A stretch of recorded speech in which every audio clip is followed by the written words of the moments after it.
मोहतरम हज़रात,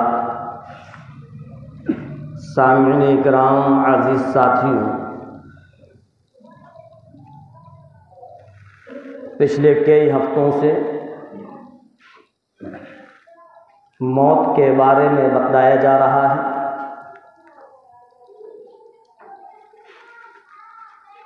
कब्र के हालात को बतलाया, कब्र के सवालात जवाबात बतलाए,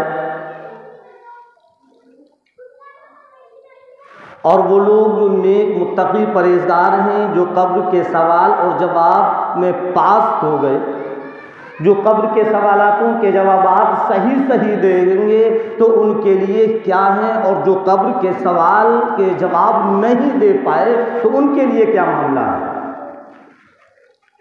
पिछले जुमे को इस चीज़ को बतलाया, जो कब्र के सवाल के जवाब दे देंगे उनके लिए तो हुक्म हो जाएगा कि सो जाओ, अब क़यामत तक तुमको कोई उठाने वाला नहीं। और जो कब्र के सवाल के जवाब नहीं दे पाएंगे उन पर अज़ाब मुसल्लत कर दिया जाएगा।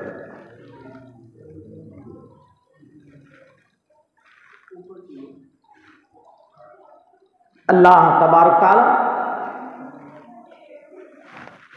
उनको अज़ाब के अंदर गिरफ्तार करेगा और क़यामत तक उनको उसी अज़ाब के अंदर रहेगा, उसी अज़ाब के अंदर वो रहेगा। बतलाया था मैंने, एक अज़दहे को मुसल्लत कर दिया जाएगा और वो डसेगा। इतना खतरनाक कि जब वो मुर्दे को डसेगा, मुर्दा 70 हाथ जमीन के अंदर धंस जाएगा और फिर वो उसको निकालेगा, फिर डसेगा, फिर निकालेगा, फिर डसेगा। कयामत तक उसके साथ इसी तरीके से होता रहेगा। और यूं फरमाया मदनी करीम सल्लल्लाहु अलैहि वसल्लम ने, वो कहेगा कि मैं तुझको फजर से लेकर जोहर तक मारता रहूंगा, अगर तूने फजर की नमाज अदा नहीं की, फजर की नमाज छोड़ दी, तो तेरी इसी तरीके से पिटाई होती रहेगी फजर से लेकर जोहर तक। और अगर जोहर की पढ़ ली तो ठीक है, वरना जोहर से असर तक, अगर असर की भी छोड़ दी तो असर से मगरिब तक, मगरिब की अदा करी तो ठीक, वरना मगरिब से इशा तक, और अगर इशा की भी छोड़ दी तो इशा से फजर तक। इसी तरीके से मारता रहेगा, क़यामत तक उसके ऊपर यह अज़ाब रहेगा। ऐ लोगों, ऐ मुसलमानों, ऐ मोमिनों, याद रखना कहीं ऐसा ना हो जो आज हम नमाज की तरफ से भटके हुए हैं, नमाज की तरफ से अपने आप को हटाए हुए हैं। अजान की आवाज़ सुनकर भी हम सुनी अनसुनी कर देते हैं, मस्जिद की तरफ नहीं आते, नमाज की पाबंदी नहीं करते, नमाज को कज़ा कर देते हैं, नमाज को छोड़ देते हैं। कहीं ये नमाज छोड़ने की वजह से परवरदिगार आलम हम पर भी अज़ाब ना कर दे।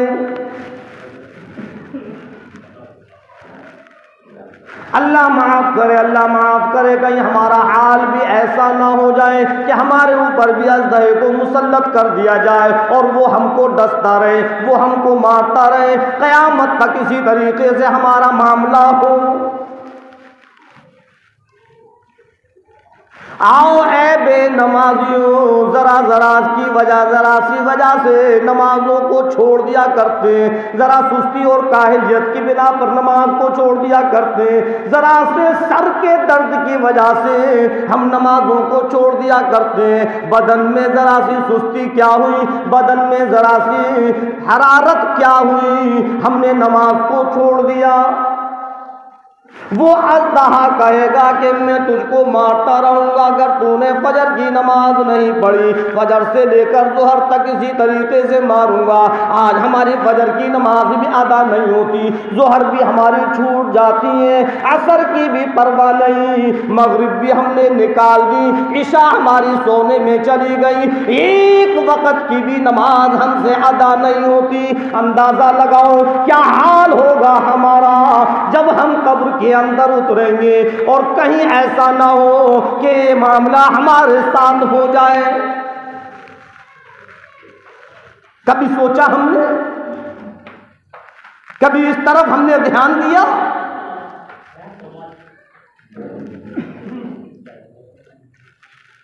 हर एक को अपने कब्र के हालात के बारे में गौर करना चाहिए कि न मालूम कब्र के अंदर हमारा क्या हाल होगा। अल्लाह के रसूल इमामुल अंबिया महबूबे किबरिया मदनी करीम सल्लल्लाहु अलैहि वसल्लम ने तो दुनिया के अंदर ही बतला दिया, या तो तुम्हारी कब्र जन्नत के बागों में से एक बाग है या फिर जहन्नम के गढ़ों में से एक गढ़ा। अगर नेक आमाल बनाकर जाओगे, नेक आमाल तुम्हारे साथ हैं, अगर नेकियां तुम्हारे नामे आमाल में मौजूद हैं तो वो जन्नत का बाग बन जाएगी। और अगर बुराइयां लेकर गए, अगर गुनाह लेकर गए, लोगों को गालियां गलौज देते देते हम खत्म हो गए, लोगों की बुराइयां करने में हमने जिंदगी खत्म कर ली, लोगों पर ऐब लगाने में हमारी जिंदगी बर्बाद हो गई।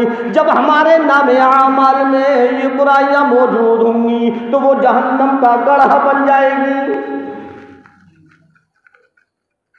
आज इंसान समझता नहीं है,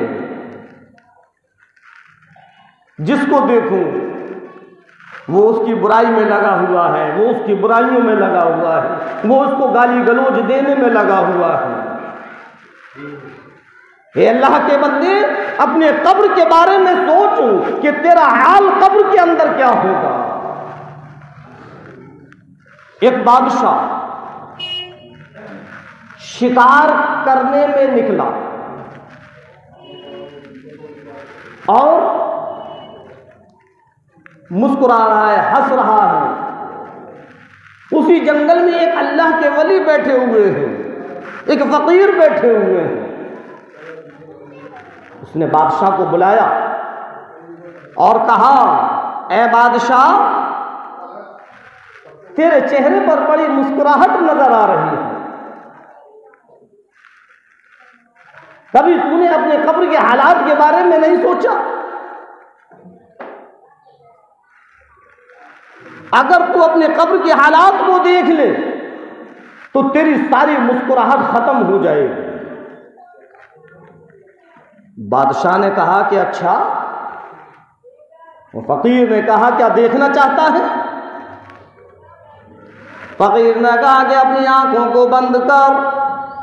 बादशाह ने अपनी आंखों को बंद किया। देखता क्या है, एक बहुत बड़ा घड़ा मौजूद है और उस घड़े के अंदर कीड़े हैं, सांप हैं। घबराहट की वजह से आंख खोल दी। बादशाह कहने लगा, ये क्या है? फकीर कहने लगे, ये तेरी कब्र है। मेरी कब्र? इसमें तो कीड़े ही कीड़े हैं, सांप ही सांप हैं। घबरा गया, परेशान हो गया, मुस्कुराहट खत्म हो गई, शिकार की तरफ से दिल खत्म हो गया, शिकार भूल गया और कहने लगा वो बादशाह कि ऐ फकीर, क्या करूं, कौन से नेक अमाल करूं, अल्लाह के कौन से हुक्म पूरे करूं, कौन सी इबादत करूं जिसकी वजह से मेरी कब्र सही हो जाए, ये सारे के सारे कीड़े खत्म हो जाए। फकीर ने कहा, चला जा तू अपने दर पर, जा अपने महल के अंदर जा, कल मेरे पास आना, तब बतलाऊंगा। बादशाह परेशान है। क्यों? इसलिए कि उसने अपने कब्र के हालात को देख लिया। बादशाह जब चलने लगा, फकीर ने कहा, रुक जाओ। बादशाह ठहर गया। फकीर कहने लगे, ऐ बादशाह, सिर्फ तुझको एक काम करना है और फिर तू कल मेरे पास आना, तब मैं बतलाऊंगा कि तेरी कब्र सही कैसे होगी। ऐ फकीर, बतलाओ क्या काम करना है। कि जब महल के अंदर पहुंचूं तो अपनी खादिमाओं से इतना कह देना कि आज हमारी शहजादी का बिस्तर हमारे कमरे के अंदर लगा। बादशाह पर घबराहट हुई और बादशाह पहुंचा और महल के अंदर पहुंचकर वो कहने लगा, खादमाओं को बुलाया, वजीरों को बुलाया और खादमाओं को ऐलान कर दिया, आज हमारी शहजादी का बिस्तर हमारे कमरे में लगा दो। शहजादी का बिस्तर कमरे में लग गया। पूरे महल के अंदर एक हंगामा हो गया, आपस में गुफ्तगू शुरू हो गई। लोग कहने लगे, खुद्दाम कहने लगे, बादियां कहने लगी, वुज़रा कहने लगे, अजी सुनते हो क्या हुआ? आज शहजादी का बिस्तर कमरे में, बादशाह के कमरे में लगा हुआ है। बादशाह अपने साथ शहजादी को लेकर सो रहा है। आहिस्ता आहिस्ता ये बात महल के बाहर आई। शहर में उधम हो गया कि आज बादशाह अपनी शहजादी को लेकर सोया। बात बदल दी, बात का रुख बदल गया। बादशाह ने तो सिर्फ बिस्तर कमरे में लगवाया था, लेकिन लोगों ने अपनी जबानों से कहना शुरू कर दिया, अपनी जबानों से कहना शुरू कर दिया कि आज बादशाह अपनी बेटी के साथ सो रहा है। सुबह को बादशाह उठा और बाहर निकला तो उसके कानों के अंदर ये आवाज आई। उसने उस आवाज पर गौर नहीं किया, सीधा वो जंगल में पहुंचा और उस फकीर से कहा कि जैसा आपने कहा था वो मैंने कर दिया है, अब बतलाओ मेरे कब्र का हाल क्या है। फकीर ने कहा, आंखें बंद कर,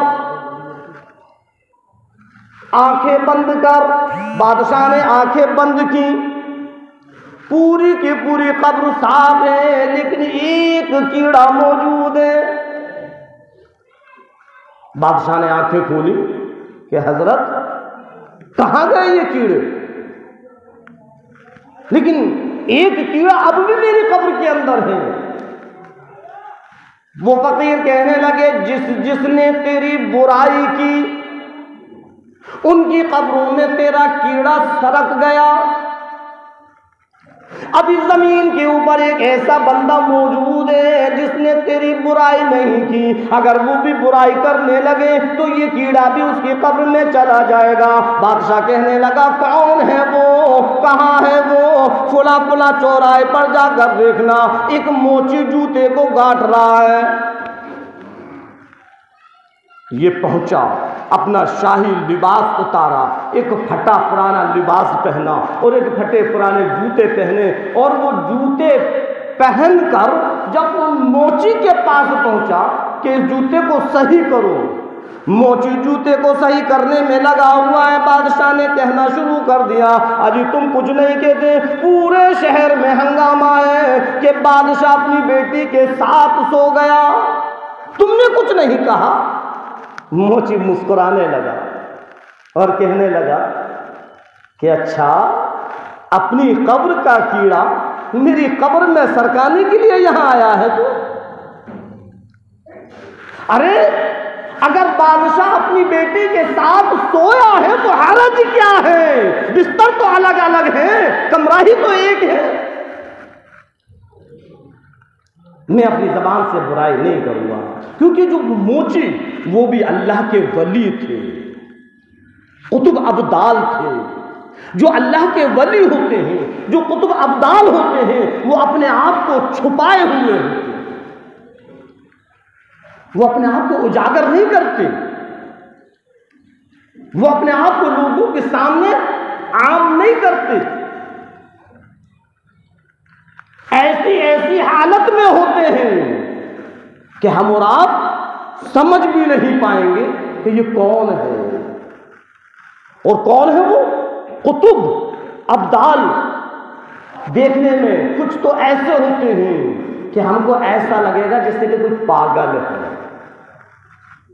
राल निकल रही है, गंदे कपड़े हैं, ना तन का होश है, ना बदन का होश है, ना किसी का होश है। लेकिन कौन? वो अपने आप को छुपाए हुए, अपने आप को वो उजागर नहीं करते। अल्लाह के वली कुतुब अब्दाल, इतना बड़ा मर्तबा, लेकिन देखने में ऐसे रखते हैं जैसे कि कोई पागल है, कोई दीवाना है। एक साहब एक घर के अंदर घोड़े की मालिश किया करते थे, घोड़े की देख रेख किया करते थे। उनका काम यह था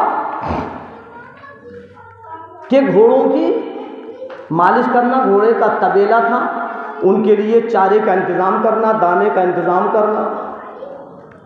न मालूम किसी जुर्म की वजह से, किसी गलती की वजह से उन साहब के मालिक को फांसी का हुक्म हो गया। जो घोड़े की मालिश किया करते थे तो उनका जो मालिक था उनको फांसी का हुक्म हो गया। और वो चारों तरफ घूम रहा है, लोगों से दुआएं करवा रहा है कि हजरत मेरे लिए दुआ कर दो, फांसी का हुक्म हो गया है, किसी भी तरीके से फांसी मुलतवी हो जाए। और ढूंढते ढूंढते ढूंढते ढूंढते एक अल्लाह के वली के पास पहुंच गए, जो वक्त के अब्दाल, और कहने लगा कि हजरत मेरी गलत की वजह से, मेरे जुर्म की वजह से फांसी का हुक्म हो गया है, आप दुआ कर दीजिए मेरी फांसी टल जाए, मुलतवी हो जाए, खत्म हो जाए। तो वो कहने लगे जब तू आ गया है तो मैं तुझको बतलाऊं, जो हमारी अदालत का जज है वो तेरे यहां घोड़े की मालिश कर रहा है। अल्लाह, यानी हमारी अदालत के जो जज हैं जो सबसे बड़े अब्दाल हैं, जो फैसले किया करते हैं, वो तो तेरे घर के अंदर मौजूद हैं। कि कौन?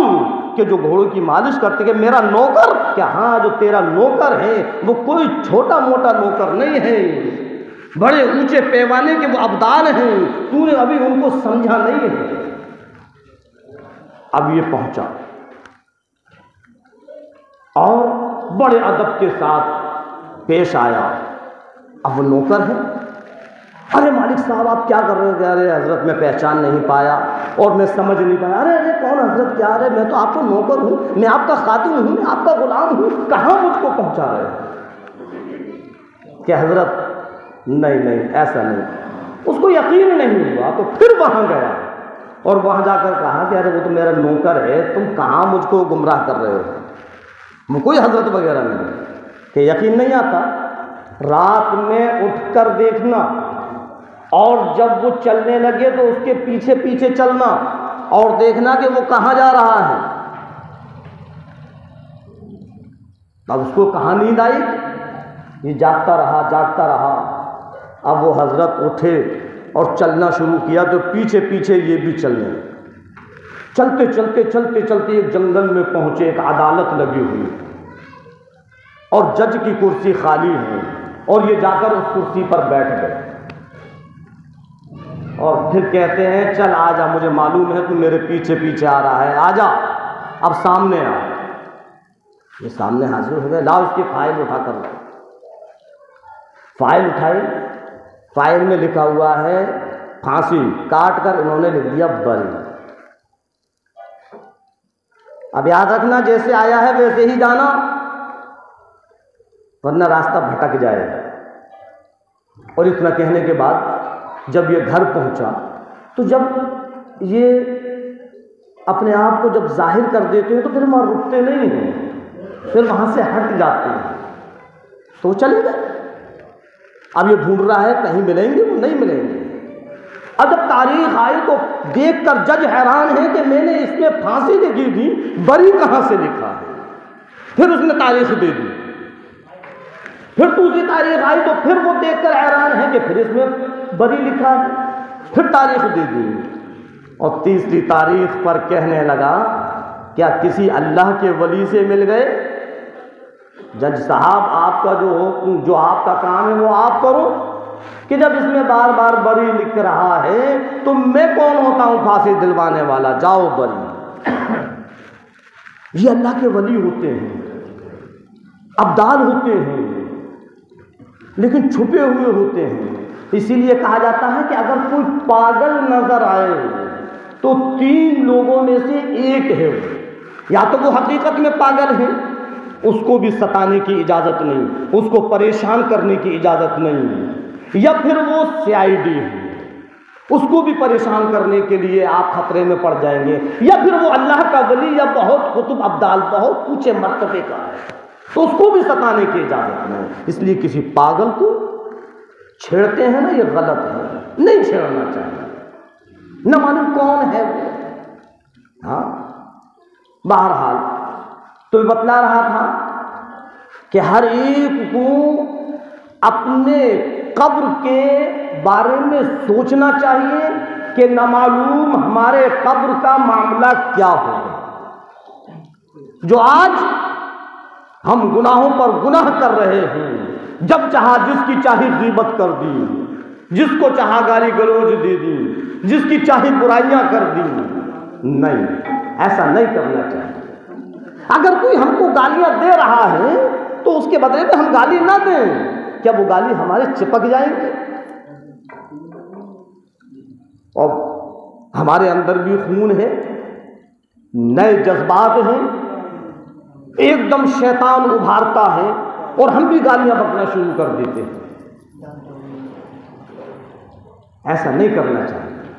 अपने गुस्से पर काबू रखो। अल्लाह के रसूल सरकार दो आलम सल्लल्लाहु अलैहि वसल्लम ने फरमाया सबसे बहादुर इंसान वो है कि जब गुस्सा आए तो वो अपने गुस्से पर काबू रखे और गुस्से को पी जाए। शैतान तो खुश होता है जब इंसान गुस्से में कोई उल्टा सीधा काम कर बैठता है। तो मैंने बतलाया था कब्र के बारे में कि जो नेक बंदे होते हैं उनके लिए कहा जाता है सो जाओ। और यूं फरमाया मदनी करीम सल्लल्लाहु अलैहि वसल्लम ने, क़यामत तक वो सोते रहेंगे, अब उनको कोई परेशान नहीं करेगा। जन्नत की खिड़कियां खुली हुई हैं, ठंडी ठंडी हवाएं आ रही हैं, खुशबू निकल रही हैं, जन्नत के बागात की खुशबू आ रही हैं, सोए हुए पता ही नहीं चलेगा कि क़यामत कब आ गई। अल्लाह माफ़ करे, अल्लाह माफ़ करे। जो अज़ाब के अंदर गिरफ्तार है उनका क्या हाल होगा। इरशाद फरमाया परवरदिगार आलम ने, रब्बे कायनात ने, मालिक हकीकी ने, वनुफ़िख़ फ़िस्सूरि फ़इज़ा हुम मिनल अजदासी इला रब्बिहिम यंसिलून।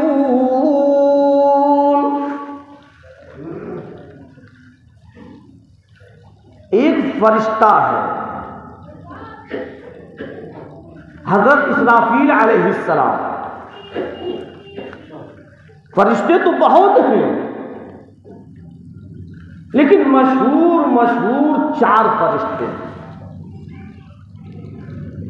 और अल्लाह तबारक ताला ने उन चारों को जिम्मेदारी भी, बहुत बड़ी जिम्मेदारी, सारी की सारी कायनात का निज़ाम चलाने वाला रब है। और रब अपने फरिश्तों के जरिए इस निजाम को चलाता है। एक हजरत जिब्राइल अलैहिस्सलाम, उनका काम नबियों के पास आना और वही लाना, अल्लाह के पैगाम को लाना। अब नबियों का सिलसिला खत्म हो गया, उनका काम खत्म हो गया, अब वो इबादत में लगे हुए। दूसरे हजरत मीकाईल अलैहिस्सलाम, इनकी जिम्मेदारी अभी है। बारिश कहाँ, कब, कितनी होगी, कैसे होगी, अल्लाह उनको हुक्म देता है और वो बारिश का इंतजाम उनके हाथ में है। लोगों को रोटी रोजी का पहुंचाना उनके हाथ में है। कौन है वो? हजरत मीकाईल अलैहिस्सलाम, अल्लाह के फरिश्ते हैं, बहुत बड़े फरिश्ते हैं। तीसरे फरिश्ते जो हैं हजरत इज़राइल अलैहिस्सलाम, इनकी भी जिम्मेदारी बहुत बड़ी है। लोगों की रूह को कब्ज करना, जिनको मलकुल मौत कहा जाता है। इनकी जिम्मेदारी है कि जब अल्लाह का हुक्म हो लोगों की रूह कब्ज कर ले। रिश्तेदार हों, अजीज क़रीब हों, दोस्त अहबाब हों, माँ बाप हों, औलाद हों, चीखते रहें, चिल्लाते रहें, रोते रहें, बिलबिलाते रहें, लेकिन हज़रत इज़राइल अलैहिस्सलाम बगैर किसी की चीख पुकार को सुने हुए उसकी रूह कब्ज कर लेते हैं। और चौथे फरिश्ते हैं जिनको मैंने अभी बताया, हज़रत इसराफील अलैहिस्सलाम, इनकी भी बड़ी जिम्मेदारी है। और इनकी जिम्मेदारी क्या है? अल्लाह तबारक ताला ने हजरत इसराफील अलैहिस्सलाम को सूर फूंकने की जिम्मेदारी दी। और हजरत इसराफील अलैहिस्सलाम सूर फूंकने के लिए बिल्कुल तैयार हैं। कब कयामत आएगी, कब सूर फूकेंगे, बस अल्लाह के हुक्म का इंतजार है। ऐसा समझ लीजिए कि कोई बांसुरी हो और वो लबों से लगी हो और उसमें फूंक मारने का इंतजार है। हज़रत इसराफील अलैहिस्सलाम की बांसुरी लबों से लगी हुई है, हुक्म इलाही का इंतजार है कि कब अल्लाह का हुक्म हो, कब मैं इसमें सूर फूंकूं। ऐ लोगों, ईमान वालों, मुसलमानों, मोमिनों, मेरे नबी, तेरे नबी, सारी की सारी कायनात के नबी, इमामुल अंबिया, महबूबे किबरिया, मदनी करीम सल्लल्लाहु अलैहि वसल्लम ने फरमाया, हज़रत इसराफील अलैहिस्सलाम हुक्म इलाही के इंतजार में, जब अल्लाह का हुक्म होगा सूर फूंक देंगे। सूर फूंकते ही सारा का सारा निजाम खत्म हो जाएगा, सब कुछ खत्म हो जाएगा।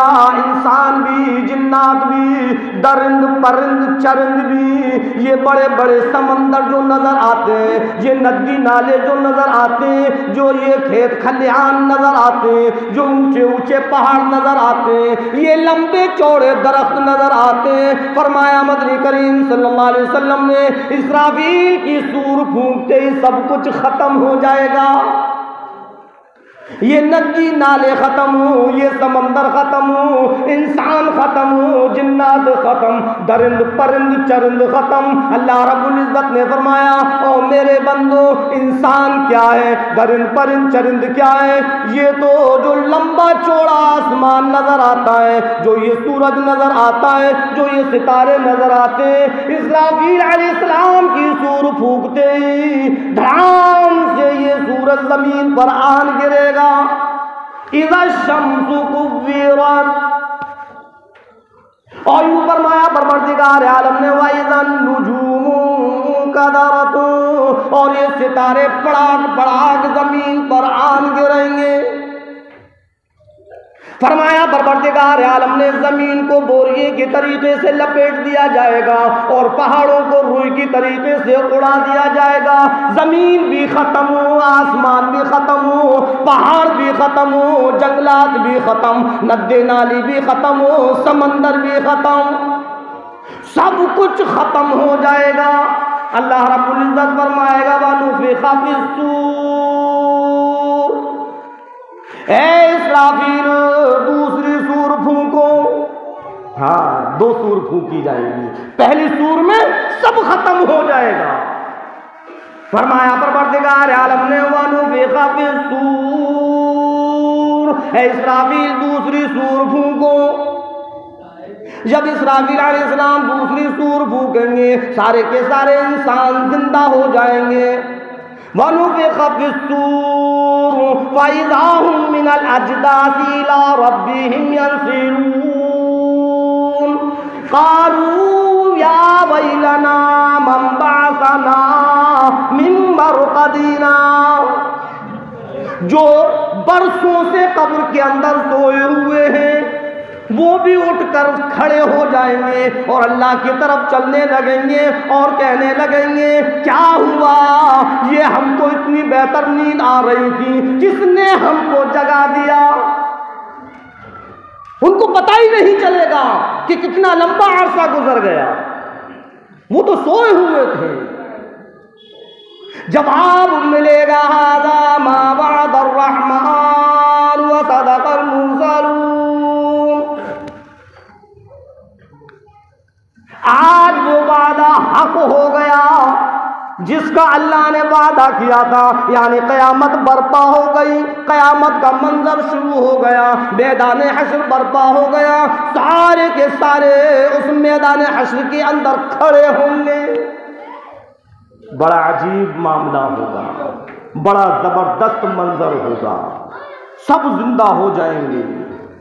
जो कब्र में सोए हुए हैं वो भी खड़े हो जाएंगे, जो कब्र के अंदर अजाब में गिरफ्तार थे वो भी उठ जाएंगे, उनसे अजाब हट जाएगा, वो भी मैदान हश्र के अंदर आ जाएंगे। और फिर वहां हिसाब व किताब होगा। क्या होगा, कैसे होगा, किसके साथ क्या होगा, इंशाअल्लाह अगले जुमे को बताया जाएगा। अल्लाह रब्बुल इज्जत हम और आपको कहने और सुनने से ज़्यादा अमल करने की तौफीक अता फरमाए। वमा अलैना इल्ला